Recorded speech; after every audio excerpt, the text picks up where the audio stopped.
કે જ્યાં સુરેન્દ્રનગર બાદ નર્મદા જિલ્લામાં પણ આપને મોટો ઝટકો લાગી શકે છે। નર્મદા જિલ્લાના આપના ઉપાધ્યક્ષ આપી શકે છે રાજીનામું।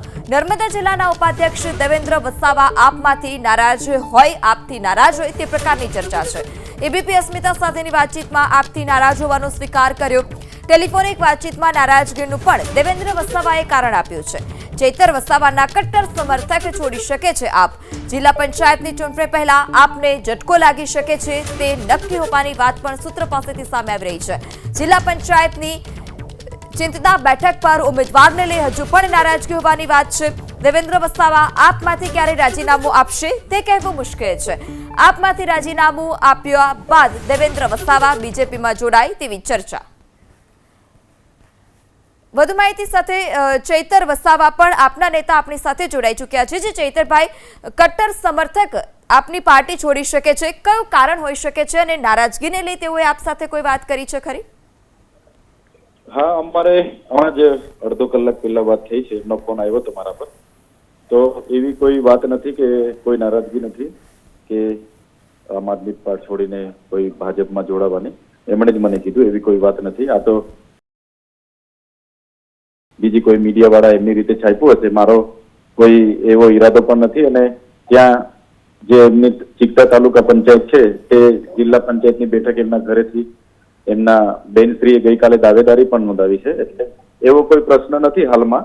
અને હમણાં જ અમારે અડધો કલાક પહેલા ચર્ચા થઈ, એટલે આવી કોઈ વાત એમણે મારી સાથે નથી કરી। મેં એમને પણ પૂછ્યું કે મીડિયામાં આ રીતનું તમારું નામ ચાલે છે, એમણે કીધું કે મીડિયા કોઈ સાથે મારે વાત નથી થઈ, એમની રીતે એ લોકો ચલાવતા હશે, બાકી આવું નથી એવું એમને મને જાણ કરી।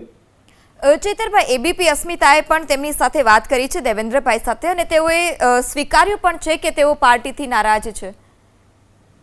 હવે પાર્ટી તો શું છે, પાર્ટી તમે જાણો છો કે આમાં તાલુકા જિલ્લા પંચાયતની સ્થાનિક સ્વરાજની ચૂંટણી છે, એટલે કોઈને પોતાના ત્યાંથી 2 ઉમેદવાર પોતાના ઘરમાંથી આવે, 3 ઉમેદવાર અમે લડીએ, 3 બેઠક અમે લડીએ, એવી નાની મોટી માંગણીઓ એમની હોય છે, પણ એવી કોઈ નારાજગી નથી। એ તો સેન્સની પ્રક્રિયા હોય, એમાં બધું થતું હોય છે, પણ એ નાના મોટા જે પણ એ થતા હોય એનું તો નિરાકરણ આવી જતું હોય છે। એમાં કોઈ મોટી બાબત નથી કે કોઈ ગંભીર બાબત નથી, પણ લોકશાહી છે, બધા સ્વતંત્ર છે। પાર્ટી કોઈને પણ રોકી નથી શકતી। જેને કોઈ જગ્યાએ માનો કે એમને એવું થતું હોય કોઈને પણ કે અમારે ભાજપ કે કોંગ્રેસમાં અમારું ભવિષ્ય છે અને ત્યાં જઈને પણ અમે વિધાનસભા લડી શકીએ છીએ કે આવનારી બીજી ચૂંટણીઓ લડી શકીએ, તો બધાને સ્વતંત્રતા છે। જેને પણ પાર્ટીને આ રીતનું મોટી પાર્ટી છે એટલે ઘણા લોકો જોડાય પણ છે અને ઘણા લોકો છોડીને જાય પણ છે, એટલે એ તો એમણે ચૈતરભાઈ, આમ આદમી પાર્ટીને કોઈ ઝટકો લાગી શકે ખરી દેવેન્દ્રભાઈ જાય તો, ભાજપમાં જોડાય તો? હવે આમ આદમી પાર્ટી કોઈ એક વ્યક્તિથી નથી ચાલતી, નથી ચૈતરભાઈથી ચાલતી કે નથી દેવેન્દ્રભાઈથી ચાલતી। એનું પોતાનું આખું સંગઠન છે, એનું અનુશાસન છે અને એની એક વિચારધારા છે, એનાથી ચાલે છે। એટલે બધા મહેનત કરે છે પોતપોતાની જગ્યાએ ને બધાને તક મળવાની છે, એટલે એવો એ નથી। અને દેવેન્દ્રભાઈ ત્યાં સારી મહેનત કરે છે, સારા આગેવાન છે, અને હું નથી માનતો કે આવનારા દિવસો કોઈ ભાજપ કે કોંગ્રેસમાં જોડાય। જી ચૈતરભાઈ, અમારી સાથે વાત કરવા બદલ આપનો આભાર। તો આપ છોડશે તેવી વાત હજી સુધી સામે નથી આવી। ચૈતર વસાવા કે જેઓની સાથે વાત થઈ ને તેઓએ કહ્યું કે ટેલિફોનિક વાતચીત દેવેન્દ્રભાઈ સાથે પણ તેમની થઈ છે, ને તેઓએ કહ્યું કે તેઓ પાર્ટીથી નારાજ નથી અને તેઓ પાર્ટી છોડીને પણ નથી જવાના। વરિષ્ઠ સંવાદદાતા કલ્પેશ રાવલ પણ ફોનલાઈનથી જોડાયા છે। જે કલ્પેશ, જે રીતે ચૈતર વસાવા સાથે વાત થઈ તો તેઓનું કહેવું છે કે દેવેન્દ્ર વસાવા નારાજ નથી, તો દેવેન્દ્ર વસાવાનું કહેવું છે કે તેઓ પાર્ટીથી નારાજ છે। પૃથા, દેવેન્દ્ર વસાવા સાથે મારી જ ટેલિફોનિક વાતચીત થઈ હતી અને એમણે તેમની નારાજગી ટેલિફોનિક વાતચીતમાં સ્પષ્ટ વ્યક્ત કરી હતી।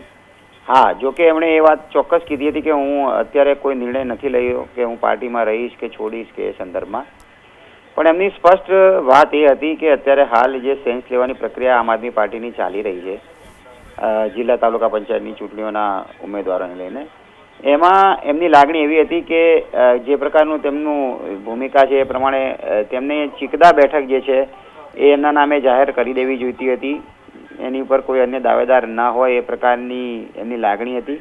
અને પાર્ટી અથવા તો ચૈતરભાઈ પોતે જે પ્રકારે જાહેર કરે એ પ્રકારની તેમની લાગણી હતી, પરંતુ એ લાગણી એમની જે છે એ પૂરી થઈ શકી નથી। એટલે એમની નારાજગી વાતચીતમાં ચોક્કસ લાગતી હતી અને સંભવતઃ આ નારાજગી આગામી દિવસોમાં જો મોટું સ્વરૂપ લે તો ચોક્કસ આમ આદમી પાર્ટીમાં ભંગાણ પડી શકે છે. નર્મદા જિલ્લાના ઉપપ્રમુખ છે આમ આદમી પાર્ટીના તેઓ, અને તેમના કહેવા પ્રમાણે તેઓ હંમેશા ચૈતરભાઈની સાથે છે. બીટીપીમાં હતા ત્યારે પણ ચૈતરભાઈની જોડે હતા અને અત્યારે પણ તેમની સાથે હતા.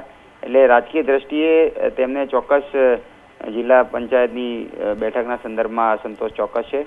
આવનારા દિવસોમાં આ સંતોષ કયા તરફ જાય એ જોવું રહ્યું. જી કલ્પેશ, આપ કહી રહ્યા છો કે આપ સાથે દેવેન્દ્ર વસાવાએ વાત કરી તો તેઓએ કહ્યું કે જો તેઓ આમ આદમી પાર્ટી છોડે તો હવે આગામી દિવસોમાં કઈ પાર્ટી સાથે જોડાશે? રાજકારણમાં એ પ્રકારની સ્થિતિ હોય છે કે ક્યારે કોઈ સાચી સામે આવતી નથી જ્યાં સુધી એ પૂરી ના થાય ત્યાં સુધી. એટલે આ કિસ્સામાં પણ એવું છે. ચોક્કસ એમના સૂર જે વાતચીત પરથી લાગતા હતા એ પ્રમાણે ચૈતરભાઈ વસાવા પ્રત્યેની તેમની નારાજગી, આમ આદમી પાર્ટી પ્રત્યેની તેમની નારાજગી સ્પષ્ટ જણાતી હતી. તેમને અસંતોષ થયો છે એ પ્રકારની વાત હતી. એમનું એવું પણ કહેવું હતું કે તેમના સ્વાભિમાનને ઠેસ પહોંચી છે. આ પ્રકારના શબ્દો બગાવતના શબ્દો ચોક્કસ કહી શકાય, પરંતુ આ બગાવત કોને ફળી શકે છે કહેવું મુશ્કેલ છે. સ્વાભાવિક છે કે અટકળો જે ચાલી રહી છે તે પ્રમાણે જો નારાજ થઈ અને આમ આદમી પાર્ટી દેવેન્દ્ર વસાવા છોડે તો પછી તેમની પાસે એક ભાજપનો વિકલ્પ હોઈ શકે છે. જી કલ્પેશ, વાત કરવા બદલ આપનો આભાર. તો દેવેન્દ્ર વસાવા કે જેઓ ચૈતર વસાવાના કટ્ટર સમર્થક છે અને હવે તેઓ જ આમ આદમી પાર્ટી છોડી શકે છે. તેઓ પાર્ટીથી ચોક્કસપણે નારાજ છે. ચિત્તા બેઠકના ઉમેદવારને લઈ તેઓમાં નારાજગી હોવાની વાત પણ સૂત્રો પાસેથી સામે આવે. તો આ તરફ ચૈતર વસાવા સાથે પણ ટેલિફોનિક વાતચીત થઈ. ચૈતર વસાવાનું કહેવું છે કે તેઓએ દેવેન્દ્ર વસાવા સાથે ટેલિફોનિક વાતચીત કરી છે અને તેઓ પાર્ટીથી નારાજ નથી. જો કે હવે આગામી દિવસોમાં જોવાનું એ રહ્યું કે દેવેન્દ્ર વસાવાનું આગામી જે પગલું છે તે શું છે. તેઓ રાજીનામું આપે છે તો તે પાછળનું કારણ શું હોઈ શકે છે અને આગામી રણનીતિ તેઓની શું રહેશે?